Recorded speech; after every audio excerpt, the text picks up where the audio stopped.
നമസ്കാരം. ദില്ലി തെരഞ്ഞെടുപ്പിൽ ആം ആദ്മി പാർട്ടി പരാജയപ്പെട്ട സമയത്ത് ഏറ്റവും വലിയ രീതിയിൽ തിരിച്ചടി ഉണ്ടായിരിക്കുന്നത് ദില്ലിയിലെ സുഡാപ്പി ഭീകരന്മാർക്കാണെന്നുള്ളതിൽ ഒരു തർക്കവുമില്ല.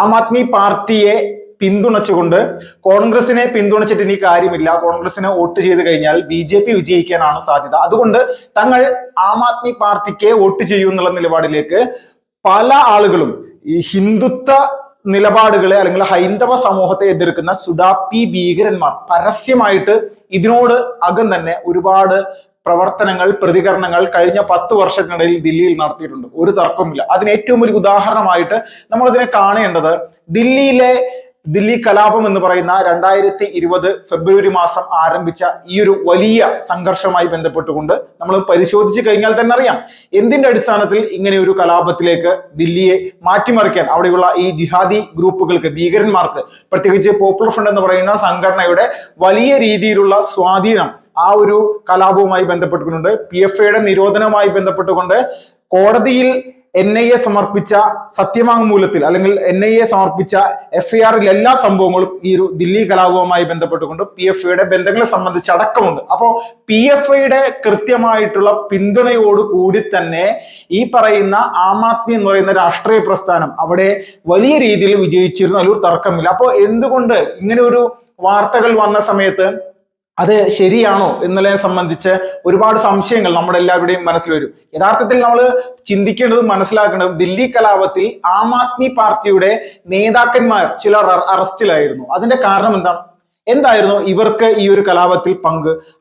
ദില്ലിയിൽ അധികാരത്തിലിരിക്കുന്ന ഒരു പാർട്ടിയുടെ നേതാക്കന്മാർ തന്നെ ഈ ഒരു വിഷയത്തിൽ പ്രതികളാകുന്ന ഒരു സാഹചര്യം അവർ എന്ത് അടിസ്ഥാനം പറഞ്ഞിട്ടാണ് ആം ആദ്മി എന്ന് പറയുന്ന രാഷ്ട്രീയ പ്രസ്ഥാനത്തിൽ പ്രവർത്തിച്ച് മുന്നോട്ട് വർഗീയതക്കെതിരെ, രണ്ടാമത്തേത് അതിന് ഏറ്റവും പ്രധാനമായിട്ട് പറഞ്ഞത് അഴിമതിക്കെതിരെ, ഇങ്ങനെയുള്ള ഒരുപാട് വിഷയങ്ങൾ പറഞ്ഞിട്ട് പ്രവർത്തനം ആരംഭിച്ച ഒരു സംഘടനയാണ് അല്ലെങ്കിൽ ഒരു രാഷ്ട്രീയ പ്രസ്ഥാനമാണ് അരവിന്ദ് കെജ്രിവാളിന്റെ നേതൃത്വത്തിൽ ഉണ്ടായിരുന്ന ആം ആദ്മി. പക്ഷെ ഇപ്പോൾ പൂർണ്ണമായിട്ടും നമ്മൾക്ക് മനസ്സിലാക്കാം എന്തുകൊണ്ട് ഡൽഹിയിൽ ഈ പറയുന്ന BJP വിജയിച്ച സമയത്ത് സുഡാപ്പി ഭീകരന്മാർ വലിയ രീതിയിൽ സോഷ്യൽ മീഡിയയിലേക്ക് ഇരുന്ന് കരഞ്ഞുകൊണ്ടിരിക്കുന്നു എന്നുള്ളതിനെ സംബന്ധിച്ചുള്ള വിഷയത്തെ സംബന്ധിച്ച് നമ്മൾക്കറിയാം ഇതാണ് കാരണം.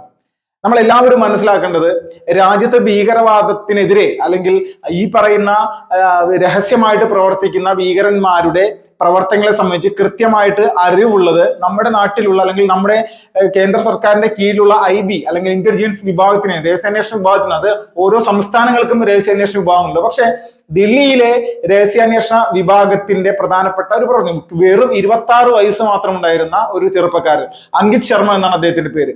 ദില്ലി കലാപവുമായിട്ട് അങ്കിത് ശർമ്മയ്ക്ക് എന്താണ് ബന്ധം? ഒരു ബന്ധമില്ല. ആള് ഒരു ഉദ്യോഗസ്ഥനാണ്, IB ഉദ്യോഗസ്ഥനാണ്.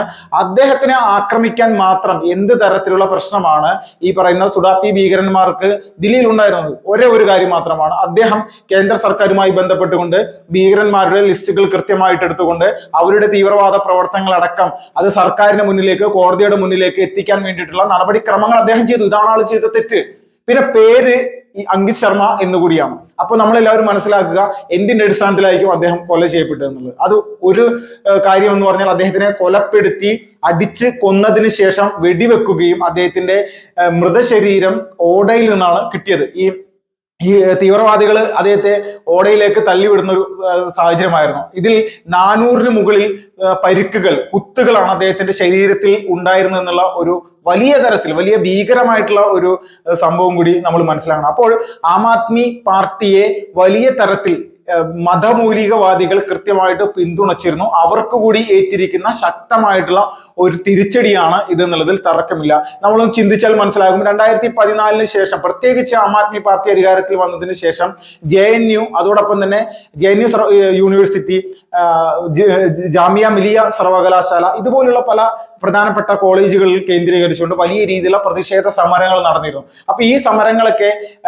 നമ്മൾക്ക് അറിയാം ഇതിന്റെ ഒരു സ്വഭാവം രാജ്യവിരുദ്ധമായിട്ടുള്ള നിലപാടുകൾ എടുക്കുന്ന തരത്തിലേക്കുള്ള സ്വഭാവമായിരുന്നു ഈ പറയുന്ന സമരങ്ങൾ നടത്തി. അതോടൊപ്പം തന്നെ ഷഹീൻ ബാഗിൽ നടന്ന സമരം. അപ്പോൾ ഇവിടെ ഒരു പ്രധാനമായിട്ട് നമ്മുടെ രാജ്യവിരുദ്ധമായിട്ടുള്ള നിലപാടുകൾ എടുത്തുകൊണ്ട് ഇങ്ങനെ ഒരു സംവിധാനം അവിടെ രൂപീകരിക്കപ്പെടുന്ന സമയത്ത് അരവിന്ദ് കെജ്രിവാൾ എന്ന് പറയുന്ന ആം ആദ്മി പാർട്ടിയുടെ നേതാവ് ഒരു അക്ഷരം പോലും അതിനെതിരെ സംസാരിക്കുന്നുണ്ട്. ഇടക്കിടക്ക് ഹനുമാൻ ചാലീസ് ജപിക്കുകയും അതിന്റെ വീഡിയോ എടുക്കുകയും ഹനുമാൻ ക്ഷേത്രത്തിൽ പോയി പൂജ ചെയ്യുകയും യമുനയിൽ പോയി മുങ്ങാൻ ശ്രമിക്കുകയും ഇങ്ങനെയുള്ള കലാപരിപാടികൾ, അല്ലെങ്കിൽ വാരണാസിയിൽ പോയി അവിടെ ഗംഗയിൽ മുങ്ങുകയും ഇങ്ങനെയുള്ള കലാപരിപാടികൾ കാണിച്ച് ഇപ്പോ ഈ തെരഞ്ഞെടുപ്പിന് മുന്നോടിയായിട്ട് മറ്റൊരു തന്ത്രപരമായിട്ടുള്ള ഒരു പരിപാടി കൂടി നടപ്പിലാക്കാൻ ശ്രമിച്ചു, ഹിന്ദു വോട്ടുകൾ നേടിയെടുക്കാൻ വേണ്ടി. എന്താണ് ചെയ്തത്?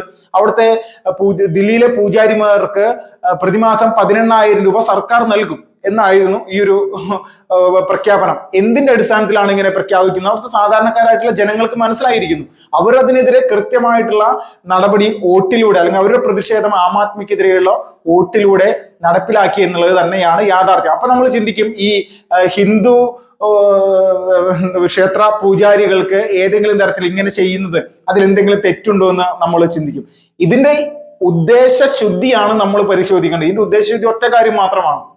BJP ഒരു ദേശീയവാദം അല്ലെങ്കിൽ ഒരു ഹിന്ദുത്വ സംവിധാനത്തോട് ചേർന്ന് നിൽക്കുന്ന ഒരു രാഷ്ട്രീയ പ്രസ്ഥാനമാണ്. അപ്പൊ അതിന് ബദലായിട്ട് തങ്ങൾക്ക് BJPയെ പരാജയപ്പെടുത്തണമെങ്കിൽ ഇങ്ങനെ ഒരു തന്ത്രം കൂടി ഇവിടെ പ്രയോഗപ്പെടുത്തണം, അല്ലെങ്കിൽ പ്രയോഗിച്ച് മുന്നോട്ട് പോകണം. ഇതായിരുന്നു അരവിന്ദ് കെജ്രിവാൾ വലിയ രീതിയിൽ തന്നെ നിരന്തരമായിട്ട് ചെയ്യാനായിട്ട് ശ്രമിച്ചിരുന്നു. അപ്പോൾ ഈ ശ്രമങ്ങളെ കൃത്യമായിട്ട് ജനങ്ങളുടെ മുന്നിൽ യാഥാർത്ഥ്യ ബോധം അത് തെളിയിച്ചു കൊടുക്കുന്ന ഒരു വലിയ രീതിയിലുള്ള ഒരു ആസൂത്രിതമായിട്ടുള്ള പ്രവർത്തനം BJP നടത്തിയത് തന്നെയാണ് അവിടെ വലിയ മികച്ച രീതിയിലുള്ള ഒരു വിജയത്തിലേക്ക് കാര്യങ്ങൾ പോയത്. അപ്പൊ എത്രത്തോളം വലിയ രീതിയിൽ BJP എതിർക്കാൻ ശ്രമിച്ചോ അത്രത്തോളം വലിയ രീതിയിൽ തന്നെ അവിടുത്തെ ജനങ്ങൾ ആം ആദ്മി പാർട്ടിയെ എതിർക്കാനും കൂടി ശ്രമിച്ചിട്ടുണ്ട്. നമ്മൾക്കറിയാം, ഇന്ത്യ പാകിസ്ഥാൻ വിഭജന സമയത്ത് RSSന്റെ പ്രവർത്തകർ എത്രത്തോളം വലിയ രീതിയിലാണ് പാകിസ്ഥാനിൽ നിന്ന് വന്ന ഹിന്ദുക്കളെ സംരക്ഷിച്ചുകൊണ്ട് ദില്ലിയിൽ പാർപ്പിച്ചിരുന്നത് എന്ന് നമ്മൾക്ക് ചരിത്രം പഠിച്ചു കഴിഞ്ഞാൽ കൃത്യമായിട്ട് മനസ്സിലാക്കാൻ സാധിക്കും. അതുപോലെ പ്രവർത്തിച്ച് ഹിന്ദു സമാജത്തെ ദില്ലിയിൽ സംരക്ഷിക്കാൻ വേണ്ടിയിട്ട് മുന്നിട്ട് നിന്നിട്ടുള്ള ഒരു സംഘടനയാണ് രാഷ്ട്രീയ സ്വയംസേവക സംഘം. അപ്പൊ RSSനെ സംബന്ധിച്ച് വർഷങ്ങളായിട്ട് ദില്ലിയിൽ വലിയ രീതിയിലുള്ള ശക്തിയുള്ള ഒരു പ്രദേശമാണ്. രണ്ടാമത്തേത് BJPക്ക് അതുപോലെ തന്നെ ജമ്മുവും ഗുജറാത്തും മധ്യപ്രദേശും രാജസ്ഥാനും ദില്ലിയും ഒക്കെ ആയിരുന്നു ഒരു സമയത്ത് BJPയുടെ വലിയ രീതിയിലുള്ള ഒരു ശക്തി കേന്ദ്രങ്ങൾ. അപ്പോൾ ഈ ശക്തി കേന്ദ്രത്തിൽ ആം ആദ്മി പാർട്ടിയെ പോലെയുള്ള ഒരു രാഷ്ട്രീയ പ്രസ്ഥാനം BJPയെ ആജീവനാന്തം ഇനി ഞങ്ങളെ തോൽപ്പിക്കാൻ പറ്റില്ല, നരേന്ദ്രമോദി ജീവിച്ചിരിക്കുന്ന കാലത്തോളം തോൽപ്പിക്കാൻ പറ്റില്ല, അദ്ദേഹം ഇനി രണ്ടാമത് ജനിച്ചാൽ ഞങ്ങളെ തോൽപ്പിക്കാൻ പറ്റില്ല, നിങ്ങൾ 2025 ഈ ഒരു വിഷയത്തെ സംബന്ധിച്ചുള്ള വിഷയങ്ങൾ വിട്ടുകളഞ്ഞോളൂ, 2050 ആയാൽ പോലും ഞങ്ങളെ തോൽപ്പിക്കാൻ പറ്റില്ല, ഇങ്ങനെയൊക്കെ കാര്യങ്ങളാണ് പറഞ്ഞുകൊണ്ട് യഥാർത്ഥത്തിൽ BJP അല്ല, ഈ അവിടുത്തെ ദില്ലിയിലെ ദേശീയവാദികളെയാണ് ആം ആദ്മി പാർട്ടി ഇങ്ങനെ നിരന്തരമായിട്ട് പ്രലോഭിപ്പിക്കാനായിട്ട് ശ്രമിച്ചിരുന്നത്. ആ പ്രലോഭനം കൃത്യമായിട്ട് വോട്ടിലൂടെ അതിനെതിരെയുള്ള പ്രതിഷേധവുമായിട്ട് താമര ചിഹ്നത്തിന് ചെയ്തുകൊണ്ട് ദില്ലിയിലെ ജനങ്ങൾ വലിയൊരു മാറ്റം ഉണ്ടാക്കിക്കൊണ്ടിരിക്കുകയാണ്. ആ മാറ്റത്തിന്റെ തിരിച്ചടി യഥാർത്ഥത്തിൽ ആം ആദ്മി പാർട്ടിക്ക് ഉണ്ടായിട്ടുണ്ടെങ്കിലും അതിൽ വലിയ ക്ഷീണമുള്ളത് ദില്ലിയിലെ സുഡാപ്പി ഭീകരന്മാർക്ക് തന്നെയാണ്.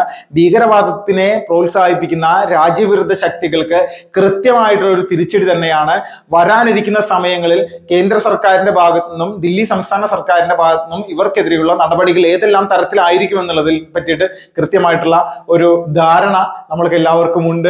എങ്ങനെയാണോ ജമ്മു കാശ്മീരിൽ ഭീകരവാദികൾ അടിച്ചമർത്തി അതുപോലെ തന്നെ ദില്ലിയിലെ ഭീകരവാദികളെയും അടിച്ചമർത്താനായിട്ട് ഇനിയുള്ള സമയങ്ങളിൽ നിഷ്പ്രയാസം സാധിക്കുന്ന ഒരു സാഹചര്യത്തിലേക്ക് അവിടുത്തെ ജനങ്ങൾ അങ്ങനെ ഒരു സാഹചര്യം ഉണ്ടാക്കിയെടുത്തത് വലിയ രീതിയിലുള്ള ഒരു സ്വാഗതാർഹമായിട്ടുള്ള കാര്യമാണ്. വന്ദേ മാതരം.